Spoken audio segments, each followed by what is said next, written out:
സുഹൃത്തുക്കളെ, കഴിഞ്ഞ ക്ലാസ്സുകളിൽ നമ്മൾ പഠിച്ചത് പ്രസന്റ് പെർഫെക്റ്റ് ടെൻസ് എന്ന് പറയുന്ന ടെൻസിനെ കുറിച്ചായിരുന്നു.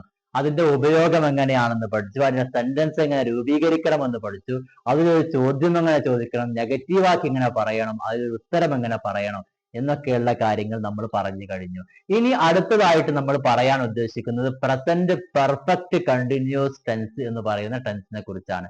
പ്രസന്റ് പെർഫെക്റ്റ് കണ്ടിന്യൂസ് ടെൻസ് എന്ന് പറയുമ്പോൾ അതിന്റെ പ്രധാനപ്പെട്ട ഉപയോഗം എന്ന് പറയുന്നത് പാസ്റ്റിൽ തുടങ്ങി, അതായത് കഴിഞ്ഞു പോയ കാലത്ത് തുടങ്ങി ഇപ്പോഴും തുടർന്നു കൊണ്ടിരിക്കുന്ന ഒരു കാര്യത്തെക്കുറിച്ച് പറയാൻ വേണ്ടിയിട്ട്, അല്ലെങ്കിൽ ഇപ്പോ ജസ്റ്റ് അവസാനിച്ച ഒരു കാര്യത്തെക്കുറിച്ച് പറയാൻ വേണ്ടി.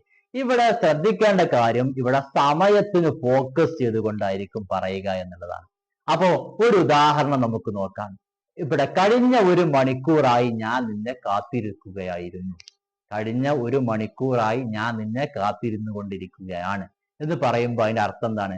കഴിഞ്ഞ ഒരു മണിക്കൂർ സമയമായിട്ട് ഇരുന്നു കൊണ്ടേ ഇരിക്കുകയാണ്. അപ്പൊ പാസ്റ്റിൽ തുടങ്ങി ഇപ്പൊ വരെ തുടർന്നുകൊണ്ട്, ഇപ്പൊ ജസ്റ്റ് അവസാനിച്ചിട്ടേ ഉള്ളൂ, അങ്ങനത്തെ ഒരു പ്രവർത്തനമാണ്. പിന്നെ കഴിഞ്ഞ ഒരു വർഷമായി ഞാൻ ഇംഗ്ലീഷ് പഠിച്ചു കൊണ്ടിരിക്കുകയാണ്, അതായത് കഴിഞ്ഞ വർഷം മുമ്പ് തുടങ്ങിയതാണ്, ഇപ്പോഴും ഇംഗ്ലീഷ് പഠിച്ചു കൊണ്ടിരിക്കുകയാണ് എന്ന് പറയാൻ വേണ്ടിയിട്ട്. പിന്നെ കഴിഞ്ഞ ഒരു മണിക്കൂറായി ഞാൻ എക്സസൈസ് ചെയ്തുകൊണ്ടേയിരിക്കുകയാണ് എന്ന് പറയാൻ വേണ്ടി. അപ്പം കഴിഞ്ഞ ഒരു മണിക്കൂർ നേരം മുമ്പ് തുടങ്ങിയതാണ്, ഇപ്പോഴും തുടർന്നു കൊണ്ടിരിക്കുന്ന പ്രവർത്തനമാണ്.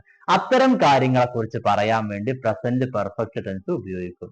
അതായത് പറഞ്ഞ കാര്യം ഇത്ര മാത്രമാണ്, പാസ്റ്റിൽ തുടങ്ങി, കഴിഞ്ഞ കാലത്ത് തുടങ്ങി ഇപ്പോഴും തുടർന്നു കൊണ്ടിരിക്കുന്ന കാര്യങ്ങളെ കുറിച്ച് പറയാൻ വേണ്ടി, അല്ലെങ്കിൽ കഴിഞ്ഞ കാലത്ത് തുടങ്ങി ഈ പറയുന്ന നിമിഷം അവസാനിച്ച ഒരു കാര്യത്തെക്കുറിച്ച് അത് പറയാൻ വേണ്ടി പ്രസന്റ് പെർഫെക്റ്റ് ടെൻസ് ഉപയോഗിക്കും. അപ്പൊ ഇങ്ങനെ രണ്ട് ഉപയോഗമാണ് ഉള്ളത്. ഒന്നാമത്തത് എന്ന് പറഞ്ഞാൽ കഴിഞ്ഞ കാലത്ത് തുടങ്ങി ഇപ്പോഴും തുടർന്നുകൊണ്ടിരിക്കുന്നു. ഉദാഹരണത്തിന് ഞാൻ ഒരു വർഷമായി ഇംഗ്ലീഷ് പഠിച്ചുകൊണ്ടിരിക്കുന്നു, ഇപ്പോഴും തുടർന്നുകൊണ്ടിരിക്കുകയാണ്, തീർന്നിട്ടില്ല.